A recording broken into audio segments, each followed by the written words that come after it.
written by Babalo Vala. Introduction. The Middle East has arguably been the most restless location in the whole world over the past century. Daily there are reports of military attacks carried out in Syria, Lebanon, Israel, Palestine, Afghanistan, Iraq, etc. Many have as a result suggested that the Arabs and the Jewish people are people of war whose end is only terror. Blood never seems to stop spilling in the Middle East. At the same time, in the center of the Middle East is Jerusalem, the city of peace, that all the Middle East countries regard as their sacrosanct place of pilgrimage and worship. Islam, Judaism, and Christianity all pledge allegiance to Jerusalem as their sacrosanct place of worship. All these three religions trace their roots and claim ownership of this piece of land of the Middle East.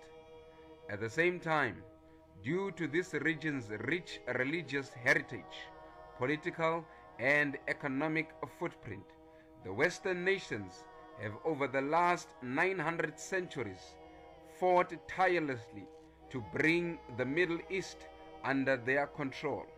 Today, America and the NATO nations are watching closely and go out of their way to establish and strengthen diplomatic relations with the Eastern nations. At the same time, the involvement and mediation of the West on the Eastern politics has resulted in the emergence of resistance groups such as ISIS, PLO, Hamas, Al-Qaeda, Hezbollah, etc. The intervention of the West in the governance of the Middle East countries is not a new phenomenon, but a reenactment of the character of the ancient crusades. In the name of fighting terrorism and ushering in of democracy, the Americans and other NATO nations have sought to bring the Middle East under their control. At the heart of this conflict are the